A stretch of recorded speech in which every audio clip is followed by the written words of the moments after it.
जम्मू कश्मीर के लिए और हम सब के लिए एक बेहतरीन साल साबित हो। एक अच्छे मौके पे ये साल जो है इसकी शुरुआत हो रही है।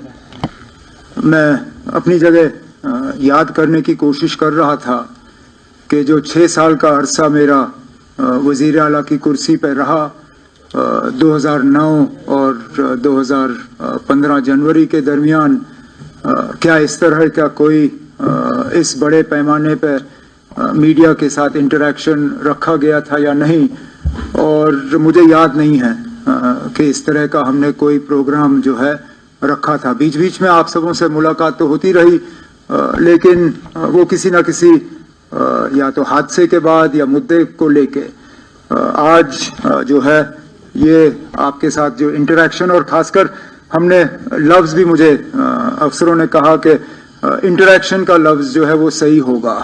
अगर हम प्रेस कॉन्फ्रेंस कहते तो आम तौर पे प्रेस कॉन्फ्रेंस जो है किसी ऐलान के साथ जुड़ा होता है, किसी मौके के साथ, किसी इवेंट के साथ या किसी बड़े ऐलान के साथ। इस मौके पे हालांकि सोशल मीडिया पे मैंने देखा कि हमारे तरफ से कोई बड़े ऐलान होने जा रहे हैं, कोई ऐसी बात नहीं है ना। मैं सबसे पहले तो शुरू में ही ये क्लियर करना चाहता हूँ कि यहाँ पे हम कोई बड़ा ऐलान करने के लिए नहीं बैठे हैं। हम बैठे हैं यहाँ पे आप सबके साथ एक इंटरेक्शन करने के लिए, जो कि हमारा फर्ज भी बनता है। हमने पहले दिन से कहा है कि लोगों की चुनी हुई हुकूमत है और हम चाहते हैं कि लोगों के साथ एक तालमेल बना रहे, हम अपनी बात लोगों तक पहुंचाएं और लोगों की बात जो है हम तक पहुंचे। और इसके लिए सबसे बड़ा और सबसे अहम जो जरिया है वो मीडिया है, और इसलिए आज का ये जो ये प्रेस इंटरेक्शन जो है इसका आगाज किया गया। कोशिश की जाएगी जब आपके सवाल आएंगे तो as honestly as possible we will answer them।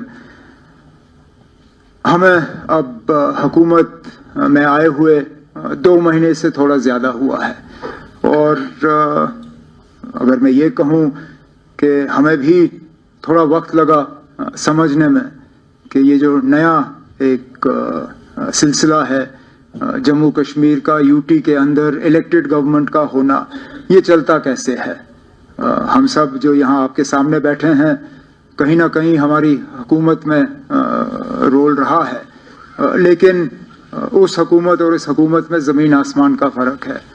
तो ये समझना कि हमारी जिम्मेदारी कहाँ पे शुरू होती है, कहाँ पे ख़त्म होती है, राजभवन की जिम्मेदारी कहाँ शुरू होती है, कहाँ ख़त्म होती है, इन चीज़ों को समझना अभी भी हम समझ रहे हैं, लेकिन थोड़ा सा इसमें वक्त लगा, थोड़ा एडजस्ट करने में। और आम तौर पे अगर देखें तो मुझे नहीं लगता है कि हमें ज़्यादा तकलीफ़ हुई। मुझे लग रहा था कि बहुत मुश्किल होगा समझना और इन हालात में काम करना, लेकिन हालात हैं जो हैं, और आम तौर पे मुझे लगता है कि ठीक ठाक तरीके से जो है हमारी शुरुआत हुई। हम अपने इलेक्शन से पहले किए गए वादे जो हैं उन पे हम कायम हैं। हम अपनी जगह मान के चलते हैं कि जिन वादों के बुनियाद पे लोगों ने हमें हुकूमत बनाने की इजाज़त दी, मैंडेट दिया, उनसे हम मुकर नहीं जाएंगे। कुछ ऐसे वादे हैं जिनको हमने फौरी तौर अमल में लाने की शुरुआत की है। कुछ के लिए जम्मू कश्मीर का निज़ाम और हमारी जो स्टेटस है उसको बदलाना जो है वो बहुत ज़्यादा ज़रूरी होगा। हम उम्मीद करते हैं कि जम्मू कश्मीर का यूटी रहना ये एक टेम्पररी फेज़ है, वक्त की बात है। जम्मू कश्मीर के लोगों ने बढ़ चढ़ के अक्टूबर के इंतखाबात में हिस्सा लिया, और हिस्सा लेने के बाद मुल्क की क़यादत ने जम्मू कश्मीर के लोगों की तारीफ़ की, कहा कि उम्मीद से ज़्यादा लोगों ने इलेक्शन में हिस्सा लिया। अब हम जम्मू कश्मीर के बाशिंदे, हम जो यहाँ के रहने वाले जो हैं, अब हम उम्मीद कर रहे हैं कि इलेक्शन में लोगों ने हिस्सा लिया